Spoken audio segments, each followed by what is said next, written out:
Welcome to the Man of Recaps. This is Three Body Problem, Season 1. Science has gone crazy. Particle accelerators around the world are now displaying nonsense results. The project director here in England is Dr. Vera Ye, and tonight, without explanation, she kills herself. Her death brings together her former top students, a group of best friends known as the Oxford Five. Now one of them, Augie, has something wrong with her vision. She's seeing a countdown. That's ominous. She gets a visit from a mysterious stranger who's like, hey, if that countdown reaches 0, you die. The only way you can get it to stop is if you shut down your current science project. And to prove to her that this is real, she tells her to look at the sky at midnight, where the stars are flickering on and off. What? And if that wasn't impressive enough, they're flickering Morse code, the numbers corresponding with her countdown. Augie has invented these nanofibers that are a huge leap forward in science. But with the countdown getting close to 0, Augie shuts down her lab, and the countdown disappears. Now she's approached by a detective, Clarence, who's got kind of a funny vibe. But he's been investigating these scientist suicides. There's been a bunch of them all over the world. And everything going on just isn't possible, unless, of course, aliens. This all goes back to the 1960s in China, where the revolution had gotten out of control. This professor got in trouble for daring to teach real science instead of just party propaganda, and his daughter watched as he was beaten to death. She was sent off to a labor camp, but eventually the party realized they made a mistake killing all their best scientists, so they enlisted her into a secret science lab where they were trying to make contact with aliens. This mostly involves a lot of nothing, so no one else is paying attention when the aliens actually write back. And it is an ominous message. My people are looking for a planet to conquer. You're lucky you reached me first. Do not send any more messages or my people will see it and will come invade your planet. So she goes out for a good long think and realizes the humans currently in charge are awful. And so she makes a wild decision and responds, yeah, come on and conquer us. Humanity deserves it. Eventually, this woman left China and came to live in England. In fact, she is Ye Wen-jae, mother of Dr. Vera. And she has a close relationship with her daughter's favorite students, especially the brilliant physicist Jin Chong. She reveals that before her daughter died, she was playing a lot of video games on this weird futuristic VR headset. Jin decides to try it out and whoa, yeah, it's incredibly advanced virtual reality. Apparently, the goal of the game is to solve the mystery of this world. And it is a very strange world. Right now, they're in a chaotic era, which means without warning, the sun can rise and blast you with deadly heat. But these people have a way to survive these conditions by dehydrating their bodies. Gross. This allows them to hibernate through crazy conditions, and once they reach a stable era, they can be tossed into the water and rehydrated good as new. But right now, their best way to predict the eras is through mysticism, not science. And so pretty often they get it wrong and civilization is destroyed. So the goal of the game is to save this planet using science to predict the eras. So Jin brings in her friend Jack, an experienced gamer. He just skips right through the tutorial. They work together to beat this game, which is less of a game and more homework. But soon Jin thinks she's figured it out. This planet revolves around 3 suns. When it's only near one of the suns, everything's cool, it's a stable era. But when the other suns come, the planet's pulled away, and that's what makes a chaotic era. And Jin finds out she's totally right when this civilization gets melted by a trisolar day. So to save this world, they'll need to solve the 3-body problem,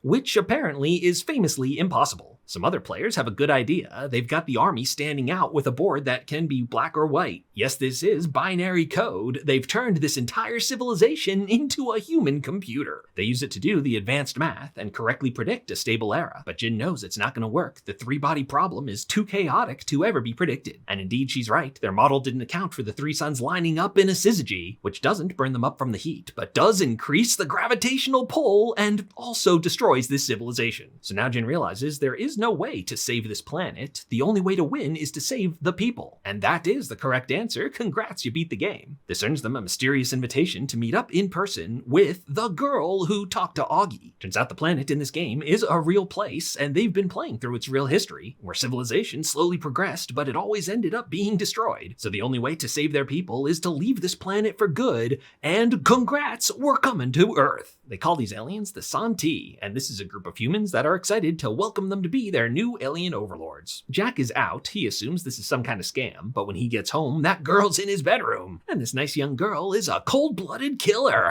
Oh, she is the scientist assassin. And she's working with advanced alien technology, erases herself from the security tapes. Now, Jin would have welcomed friendly aliens, but now that the humans have killed her friend Jack, she realizes they're the bad guys. The detective brings them in to meet his boss, Thomas Wade, director director of the super secret intelligence agency. Jin goes undercover to an alien friend's party and is surprised to learn their leader is her teacher's nice mom. She leads this whole secret society of people that believe aliens conquering them is a good thing. So the cops bust in and arrest everyone, but Ya Wenjia is not concerned. She's like, if you captured me, it's all part of the Santi's plan. And her organization is not defeated. She has a partner, oil tycoon Mike Evans. They met back in China where he was an environmentalist trying to save the birds or whatever. Later in life they reconnected and she told him about the aliens that were coming to Earth to save the planet. So he converted one of his oil tankers into a mobile satellite station where they've been communicating with the Santi. And by the way, these two fell in love, but then they fell out of love. He was Vera's father, but never even raised her. He's still out on that oil tanker where he's got a whole cult where they worship the Santi as their lord. And he's got a good setup now where he can communicate with the aliens in real time. To teach them about humanity, he's reading them some fairy tales, which now leads to an awkward moment because the Santi don't understand fiction. Apparently they communicate telepathically or something where it's not possible to speak an untruth. Like when he refers to the cops as pests, they don't understand metaphor. So when he tells them that humans are capable of lying, this blows the Santi's mind. How can we ever trust you? I don't think we can coexist. And that's why they let Ya Wenjia get arrested. Their alien overlords have abandoned them. So to learn about these aliens, the feds need to get the data on that tanker, but if they try to storm it, they could erase it first. But Wade has a plan for a secret operation. He recruits naval officer Raj Varma, who is incidentally Jin's new boyfriend. They're also going to need some of Augie's nanofibers, and luckily the Santi don't care anymore. They let her resume work. When the tanker goes through the Panama Canal, they're going to set up a net of nanofibers to disable it without a fight. But this will kill everyone on board, which unfortunately includes a bunch of kids and stuff. So as the ship goes through the nanofiber net, at first it doesn't look like anything, but even though you can't see the wires, they are there, and it's a crazy epic scene as these wires invisibly slice the whole ship and everyone on it. But now that Augie's invention has been used as a weapon to massacre these people, she's out. She's dedicated now to using her nanofibers in all the ways to help people. But they successfully recovered the hard drive where the Santi had left a message for them. Their fleet's on the way to conquer Earth, but space is really big. They're still 400 years away. And this is a huge problem for the Santi because right now their technology is way more advanced. But human technology has been growing exponentially. In 400 years, you'd probably pass us. That's why they've been targeting scientists. They need to keep human science from progressing. But hold on a sec. If you guys are 400 years away, how are you doing things on Earth? Turns out they've unlocked the secrets of multiple dimensions and know how to unfold a single proton to the size of a whole planet. And they've turned that whole thing into a supercomputer called a sofon, and then it just refolds itself into the size of a proton again. They made 4 of these bad boys that are quantumly entangled for instant communication, and because they're so small they move faster than light, 2 of them are already on Earth, and that's how they've been doing the crazy stuff. Like I guess they made Augie see a countdown by just like flying real fast in front of her eyes.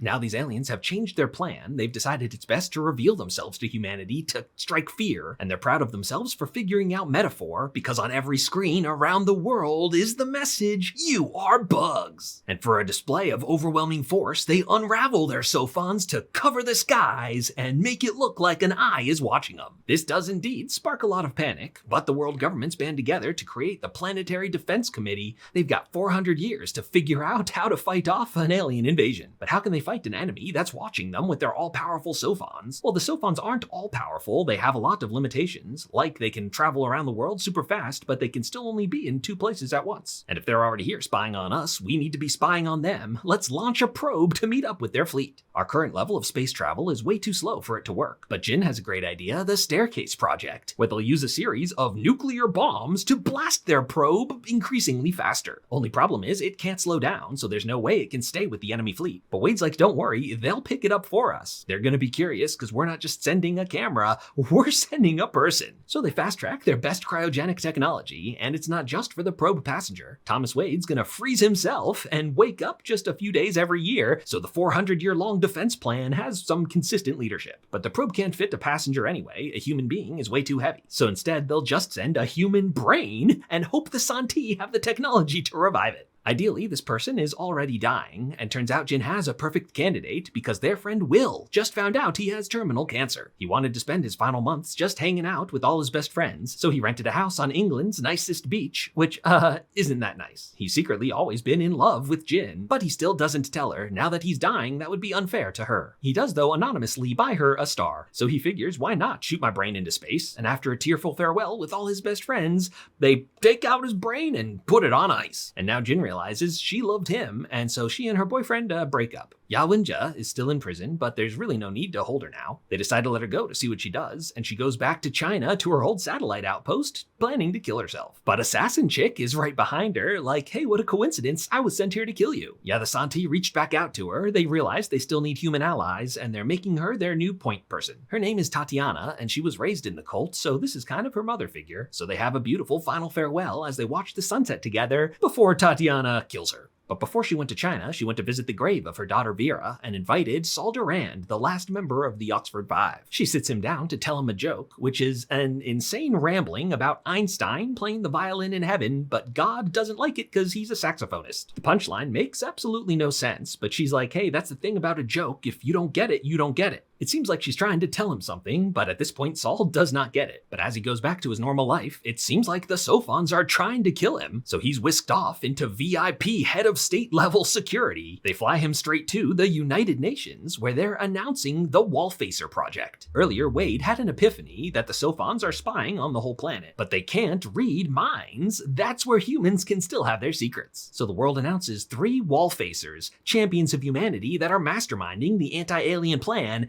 in their own minds. They're being given unlimited resources to do anything without explanation, so the sofons can't hear the plan. And without being given any heads up, Saul Durand is named the 3rd. No one gives him an explanation for why he was chosen. The implication, I think, is that he's a decoy. By publicly announcing that he's important, the sofons will spy on him and not other places. And the aliens, it seems, take the bait. Immediately, they have someone try to kill him. He's like, guys, I don't want to be a wallfacer, I quit. But they're all just like, ah, yes, very good, sir. Now it's time to launch the probe. They're blasting Will's brain into space. It's a tiny probe with a massive sail, and as it passes past their nuclear bombs, blam, gives them a super boost. At first, it looks like a massive success, but one of the things pops loose and sets the whole probe off course, and unfortunately there is no way to correct it. Will's brain is off in the wrong direction. The Santi reach out to Thomas Wade, and they are supremely confident they could kill him right now, but they don't want to. He's part of their master plan. And so our crew is feeling depressed. How can we beat such an advanced enemy? To them, we're nothing but bugs. But Detective Clarence takes him on a field trip out to nature where the cicadas have just hatched. He's like, yeah, we humans are more advanced than bugs, but it looks like the bugs are doing just fine. And so it ends on a hopeful note, as humanity has 400 years to get ready. And that's where 3 Body Problem Season 1 comes to an end. If you liked this recap, hit that subscribe button for more of the best recaps of TV and movies.